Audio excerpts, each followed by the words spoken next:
Paramedical के अंदर अपने फर्स्ट ईयर के अंदर एक सब्जेक्ट चलेगा एनाटॉमी एंड फिजियोलॉजी। अभी जो लास्ट ईयर ESIC का एग्ज़ाम हुआ था उसी में ये क्वेश्चन आया था कि study about structure of any organ is a called, तो आंसर क्या आएगा? मतलब एनाटॉमी का जनरल सा मीनिंग क्या है कि study about structure, study about structure. Physiology की अगर अपन बात करें तो फिजियोलॉजी का जनरल मीनिंग होगा स्टडी अबाउट फंक्शन। अगर अपने को ह्यूमन बॉडी के बारे में पढ़ना है, इसके बारे में पढ़ना है, ह्यूमन बॉडी के बारे में पढ़ना है, तो इसकी कंप्लीट स्टडी के लिए अपन एक ब्रांच पढ़ते हैं जिसका क्या नाम हो जाएगा? Anatomy and physiology. मतलब study about structure of human body क्या हो जाएगा? Anatomy. Study about functions of human body क्या हो जाएगा? Physiology. Anatomy and physiology start करते टाइम अपन सबसे पहला टॉपिक क्या पढ़ेंगे? सबसे फर्स्ट अपन पढ़ेंगे सीवीएस। सबसे फर्स्ट अपन क्या पढ़ेंगे? सीवीएस। अपन स्टार्ट करते हैं सीवीएस। सीवीएस के अंदर आता है आपका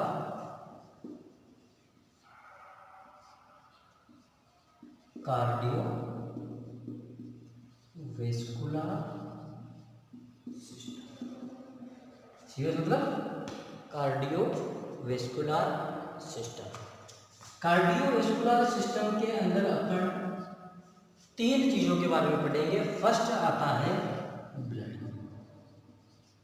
सेकेंड आएगा आपके पास हार्ट, एंड थर्ड आता है आपके पास ब्लड वेसल्स।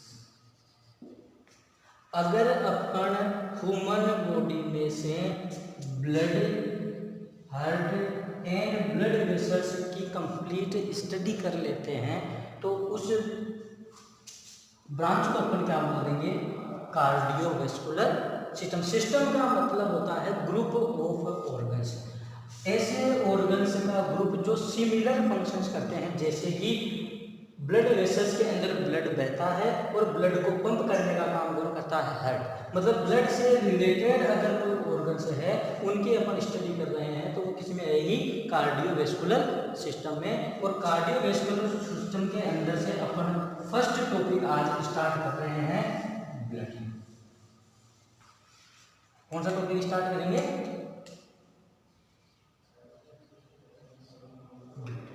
अब सबसे पहले बात आती है कि ब्लड क्या होता है, व्हाट इज ब्लड। तो कुछ लोग ये बताते हैं कि जो बॉडी के अंदर फ्लूइड होता है उसी को अपन क्या बोल देते हैं? ब्लड बोल देते हैं। लेकिन वो डेफिनेशन क्या हो जाएगी? गलत हो जाएगी। अपन अगर एग्जैक्ट डेफिनेशन की बात करें कि ब्लड क्या होता है तो ब्लड की डेफिनेशन अपन बताएंगे, blood is A specialized connective tissue. Blood is a specialized connective tissue which circulates in a closed system of blood।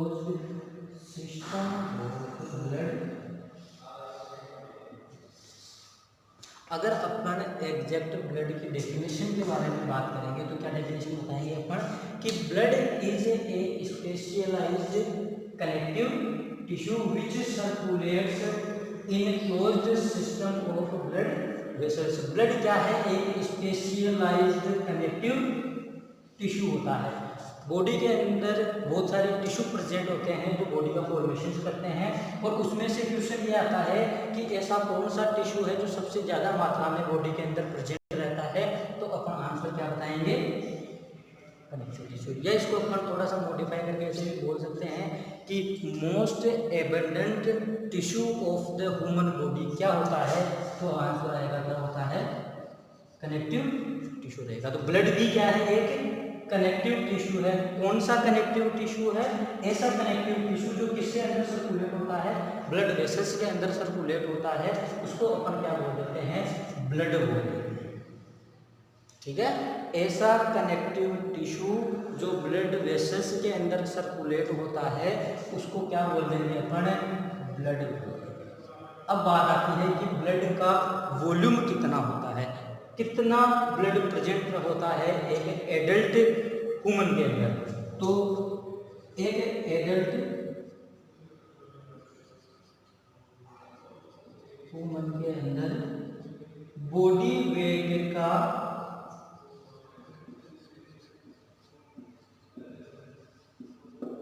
8% क्या होता है, ब्लड होता है। अगर 100 kg का जो है अगर इंसान रहेगा तो उसके अंदर ब्लड कितना रहेगा, 8 लीटर।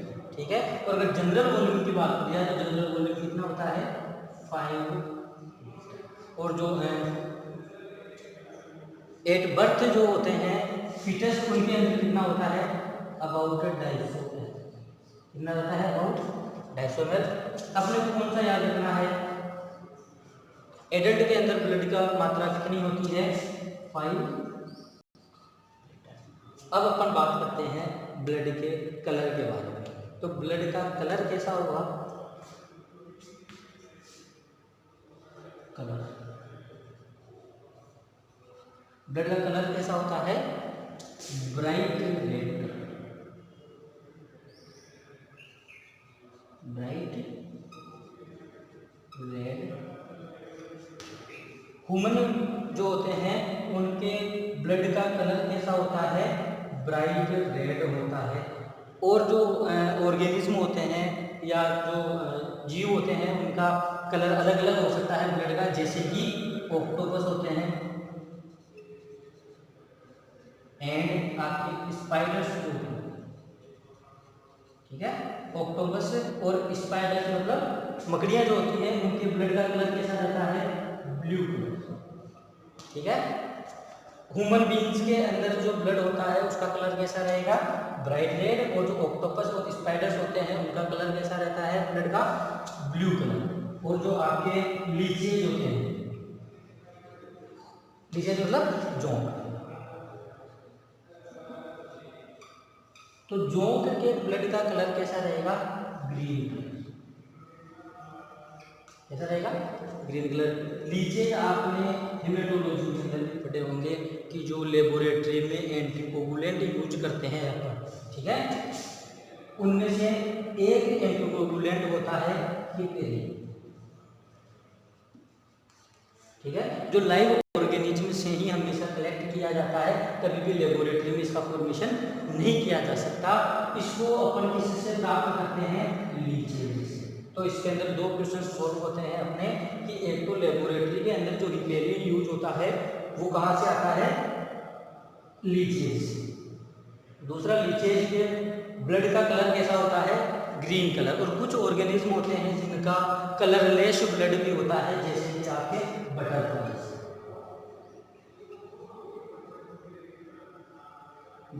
बटरफ्लाई का कलर कैसा रहेगा, ब्लड का कलरलेस।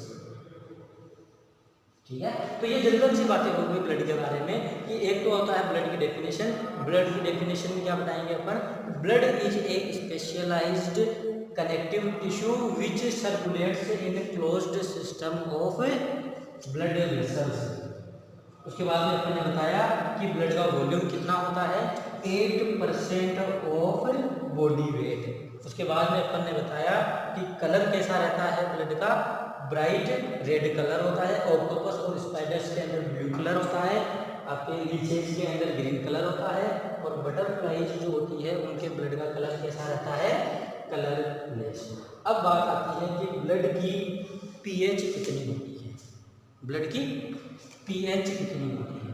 तो ब्लड की पीएच कितनी होती है 7.35 टू 7.45, 7.35 टू 7.45 होती है pH of blood.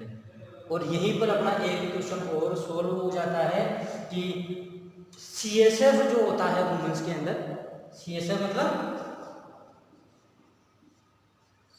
Cerebro spinal fluid, जो सेरेब्रो स्पाइनल फ्लूइड होता है उसकी पीएच भी कितनी होती है, जितनी ब्लड की पीएच होती है उतनी ही सेरेब्रो स्पाइनल फ्लूइड की भी पीएच होती है। कितनी हो जाएगी 7.35 टू 7.45। ये बात हो गई जस्ट ब्लड के डेफिनेशन और कलर, वॉल्यूम और पीएच के बारे में। अब बात करते हैं अपन मोस्ट इम्पोर्टेंट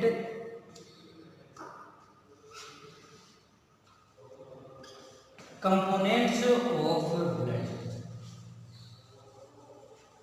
जनरली जो अपन फर्स्ट ईयर का एग्जाम देते हैं पैरामेडिकल का, उसके अंदर 90% चांसेस होते हैं ये क्वेश्चन आने के कंपोजिशन ऑफ ब्लड के बारे में आपको एक्सप्लेन करना। हो सकता है हेमेटोलॉजी के क्वेश्चन पेपर के अंदर आपको ये क्वेश्चन मिल जाए, हो सकता है एनाटॉमी के क्वेश्चन पेपर में आपको ये क्वेश्चन मिल जाए, हो सकता है क्लिनिकल पैथोलॉजी के क्वेश्चन पेपर के अंदर आपको ये क्वेश्चन देखने को मिल जाए, लेकिन 90% चांसेस होते हैं ये क्वेश्चन आने के कंपोजिशन ऑफ ब्लड। तो ये बहुत इंपॉर्टेंट टॉपिक है अपने पास, composition of composition of blood. तो ब्लड के अंदर कौन कौन से कंपोजिशंस होते हैं, कौन कौन से कंपोनेंट्स होते हैं, ये मान लेते हैं यहाँ पर क्या है ब्लड। ठीक है, ब्लड के अंदर दो प्रकार के कंपोनेंट्स होते हैं, एक होते हैं आपके प्लाज्मा और एक होता है आपके पास सॉलिड्स। एक होता है प्लाज्मा और एक होता है सॉलिड। सॉलिड्स को अपन सेलुलर पार्ट में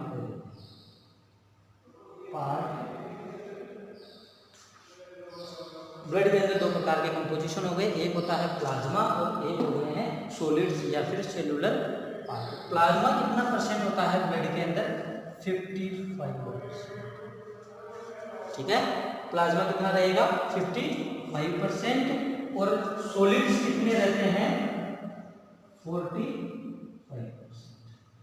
तो ब्लड के अंदर 55% तो प्लाज्मा रहेगा और 45% क्या रहेंगे सॉलिड्स रहेंगे। अब प्लाज्मा के अंदर कौन कौन से कॉन्स्टिट्यूएंट प्रेजेंट होते हैं, जैसे कि सबसे फर्स्ट आ जाएगा आपके पास वाटर। ठीक है, प्लाज्मा का कितना परसेंट वाटर प्रेजेंट होता है 92%। ठीक है, मतलब ब्लड का मोस्ट इम्पोर्टेंट पार्ट क्या है, सबसे ज्यादा क्या प्रेजेंट रहता है ब्लड के अंदर वाटर रहता है। और जनरली भी पूछा जाता है कि वाटर बॉडी वेट का कितना परसेंट पार्ट बनाता है, वाटर जनरल बॉडी वेट का कितना परसेंट पार्ट बनाता है। तो एडल्ट्स जो होते हैं उसके अंदर 60% बॉडी वेट कौन बनाता है वाटर। ओल्ड जो एज पर्सन्स होते हैं उनके अंदर 50% और जो इन्फेंट्स होते हैं, इन्फेंट्स मतलब 1 साल तक के बच्चे, उसके अंदर 70% जो होता है बॉडी वेट का वो क्या रहता है वाटर रहता है। तो मेन कॉन्स्टिट्यूएंट क्या होता है ह्यूमन बॉडी का वाटर, और प्लाज्मा का भी मेन कॉन्स्टिट्यूएंट क्या हो जाएगा वाटर। तो प्लाज्मा के अंदर पहला तो अपने पास आ गया वाटर, नेक्स्ट आता है अपने पास गैसेज। ब्लड के अंदर 3 प्रकार की गैसेज सर्कुलेट होती हैं, कौन सी, nitrogen, oxygen and carbon dioxide. ठीक है, ब्लड के अंदर कितने प्रकार की गैसें सर्कुलेट होती है? Nitrogen, oxygen and carbon dioxide. Next क्या प्रेजेंट होते हैं? Mineral salts. तो मिनरल सॉल्ट कौन से होते हैं? मैग्नीशियम हो गया, कैल्शियम हो गया, सोडियम हो गया, पोटेशियम हो गया, क्लोराइड हो गया। ये जितने भी सॉल्ट्स हैं वो भी किसके अंदर प्रेजेंट रहेंगे? प्लाज्मा के अंदर। नेक्स्ट आ जाते हैं आपके पास वेस्ट। ठीक है, मेटाबॉलिक वेस्ट जैसे कि क्रिएटिनिन हो गया, यूरिया हो गया, यूरिक एसिड हो गया, और लास्ट पोर्शन आता है अपने पास प्रोटीन्स। इनको अपन प्लाज्मा प्रोटीन्स भी कहते हैं, प्लाज्मा प्रोटीन्स। तो अपने पास प्लाज्मा के अंदर कौन कौन से कॉन्स्टिट्यूएंट्स हो गए? फर्स्ट ऑफ ऑल हो गया वाटर 90 to 92%। नेक्स्ट होती है गैसेज जिसमें आती है nitrogen, oxygen and carbon dioxide. Next आते हैं अपने पास मिनरल सॉल्ट्स जिसमें आएंगे magnesium, calcium, sodium, potassium, chloride, जो भी आपके मिनरल सॉल्ट्स होते हैं वो सब। और उसके बाद में आते हैं मेटाबॉलिक वेस्ट जैसे कि क्रिएटिनिन, यूरिया, यूरिक एसिड वगैरह। लास्ट आता है आपके पास प्रोटीन एंड, या इनको ऊपर कह सकते हैं प्लाज्मा प्रोटीन्स। प्लाज्मा प्रोटीन्स कितने प्रकार की प्रेजेंट होती है ब्लड के अंदर? इसको मिटा देता हूँ।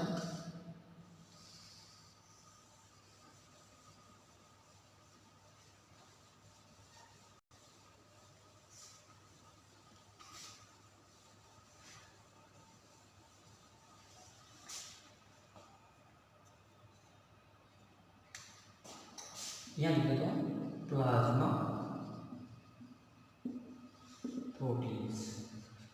प्लाज्मा प्रोटीन्स कितने प्रकार की प्रेजेंट होती है? मेनली 3 प्रकार की प्लाज्मा प्रोटीन्स ब्लड के अंदर प्रेजेंट होती है। कौन कौन सी? फर्स्ट आती है एल्बुमिन। फर्स्ट कौन सी हो जाएगी? एल्बुमिन। सेकेंड हो जाएगी फाइब्रिनोजन, और लास्ट होती है ग्लोबुलिन्स। तो 3 प्रकार की प्लाज्मा प्रोटीन हो गए अपने पास। फर्स्ट आती है एल्बुमिन, सेकंड होती है फाइब्रिनोजन, और लास्ट हो जाती है ग्लोबुलिन्स। एल्बुमिन क्या काम करती है? एल्बुमिन मेंटेन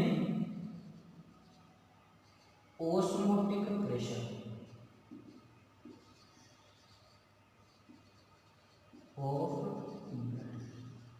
ब्लड का ओस्मोटिक प्रेशर मेंटेन करने का काम कौन करता है?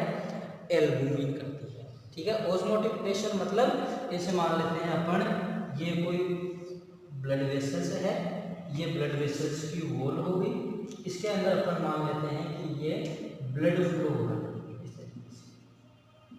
ठीक है, तो यहाँ पर एल्बुमिन के पार्टिकल्स प्रेजेंट होते हैं जो इस ब्लड के ऊपर फोर्स लगाते हैं, जिससे ब्लड इस ब्लड वेसल्स के अंदर ही फ्लो होता रहता है। अगर ये ऑस्मोटिक प्रेशर कम हो जाता है तो ब्लड वेसल्स से आउटर कंपार्टमेंट के अंदर शिफ्ट होना स्टार्ट हो जाता है, जिसकी वजह से ब्लड का वॉल्यूम भी कम हो जाता है। तो ब्लड के अंदर ऑस्मोटिक प्रेशर को मेंटेन करने का काम कौन करता है?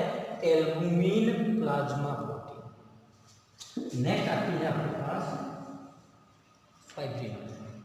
फाइब्रिनोजन क्या काम करता है इसके बारे में सब जानते हैं कि फाइब्रिनोजन क्या काम करता है। ये एक क्लोटिंग फैक्टर है, क्लोटिंग फैक्टर होता है जो क्या काम करेगा? कोएगुलेशन का काम करेगा।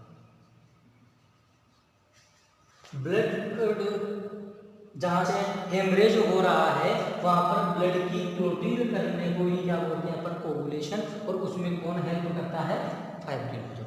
इसलिए इसको किसके अंदर इंक्लूड किया गया है? क्लोटिंग फैक्टर्स के अंदर। तो अपन ने 2 प्रोटीन के बारे में पढ़ लिया, एक होती है एल्बुमिन, दूसरा अपन ने बात कर ली किसके बारे में, फाइब्रिनोजन के बारे में। फाइब्रिनोजन क्या काम करेगा, बोले ब्लड क्लोटिंग करने का काम करता है, कोगुलेशन करने का काम करेगा।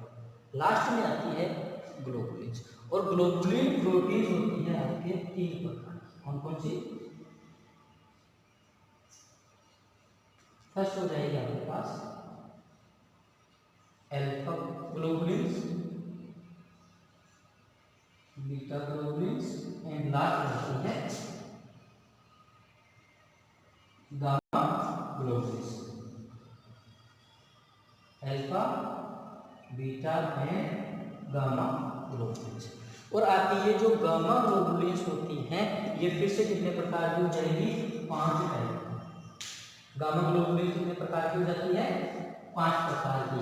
इनके बारे में आपने सुना होगा, IgG, IgA,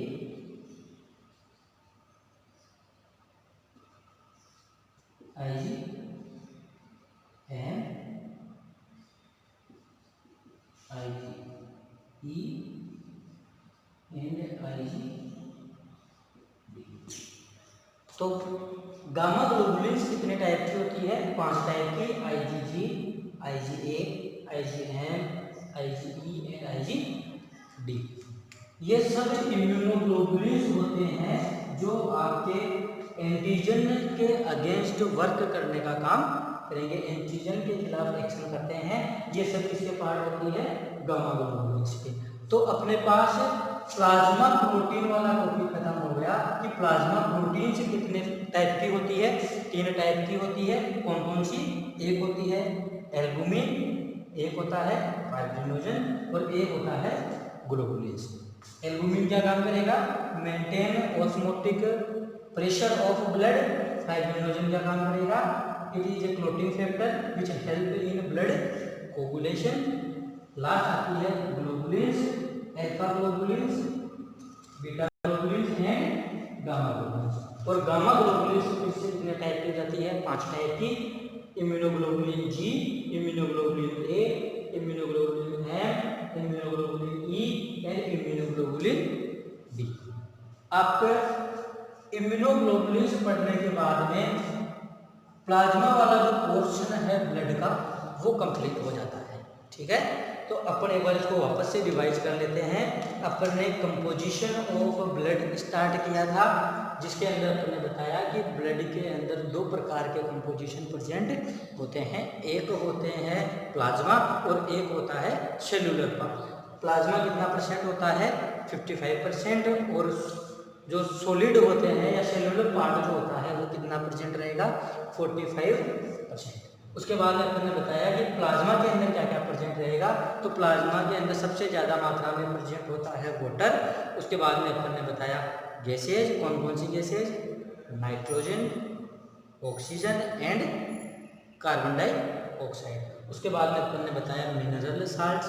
तो ब्लड के अंदर कुछ मिनरल साल्ट्स भी प्रेजेंट होते हैं, जैसे कि calcium, magnesium, phosphorus, sodium, potassium, ये सब चीज़ें। उसके बाद में अपन ने बताया कि इसके अंदर मेटाबॉलिक वेस्ट भी प्रेजेंट होते हैं, कौन कौन से, जैसे क्रिएटिनिन, यूरिया, यूरिक एसिड। उसके बाद में अपन ने बताया कि प्लाज्मा के अंदर प्रोटीन्स भी प्रेजेंट होती है, जिसको अपन कहते हैं प्लाज्मा प्रोटीन्स। और प्लाज्मा प्रोटीन के बारे में अपन ने पढ़ लिया, 3 प्रकार की होती है, एक होती है एल्बुमिन, एक होती है फाइब्रिनोजन और एक होता है